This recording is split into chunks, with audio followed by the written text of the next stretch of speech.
The recent killing of a Las Vegas journalist has exposed threats to the media and freedom of the press.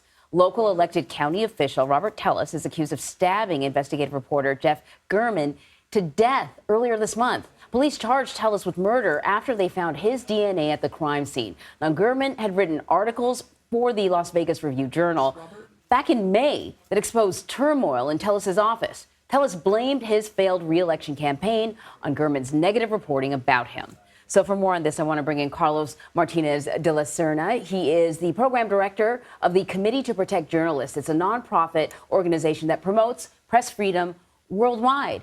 Thanks for joining us, Carlos. You know, often when we talk about journalists being targeted and being killed, we're talking about journalists outside of this country, not in the U.S. And to be fair, it doesn't happen frequently here. According to your organization, German's murder would be the 12th journalist slain in America in the last 30 years because of their work. That being said, what we have seen is an incredible uptick in threats of violence, in dangerous language. Can you talk a little bit more about that? Hi, thanks. And yes, you're totally right. So what we are seeing is there's a new reality for journalists in the US, and we need to take that seriously. So some of the circumstances around Jeff German's death are exceptional. But all the environment that he was exposed to is not exceptional at all. Local journalists are exposed to constant vitriol and attacks, harassment from local officials, from sometimes police when they are covering protests or demonstrations.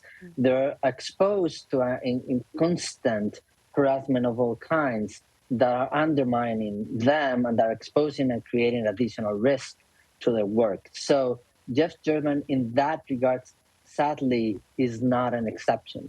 Is a terrible example of when all things go wrong for local journalists. I want to know this, Carlos. So since President Trump came up with that term fake news, which he uses to deflect from news that he doesn't like, reporters are constantly facing that sort of being hurled at them in a harassing way. Do you see people leaving this profession and saying, hey, you know what, I don't want to do this because it's become such a dangerous job, really a hate game, so to speak?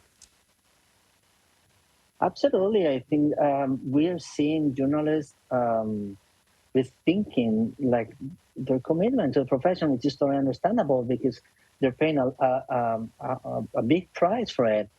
That affects mostly, I would say, journalists from minorities or women that are constantly exposed to a type of harassment that is really unbearable.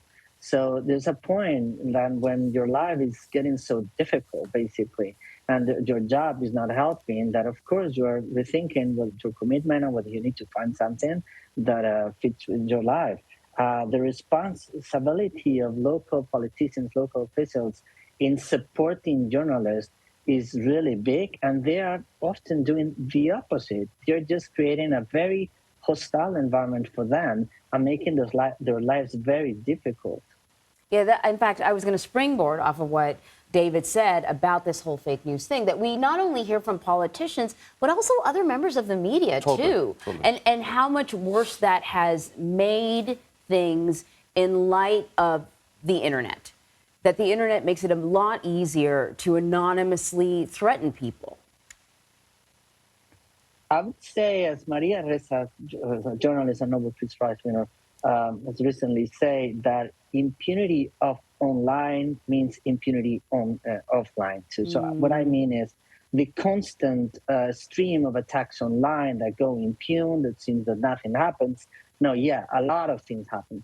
First, because there's a continuation between online threats and offline threats. So, and we've seen that in journalists covering extremist groups, including the far right, local corruption, police corruption, and so on. But also because it's enough to they're constantly exposed to this dynamic that aims to undermine them. And I think that's very important. The fake news rhetoric is not legitimate critique. It doesn't aim to improve journalism or civic life in any way. It's just looking to undermine journalism and deactivate its essential function. because I think we need to remind that what local journalists are doing is essential.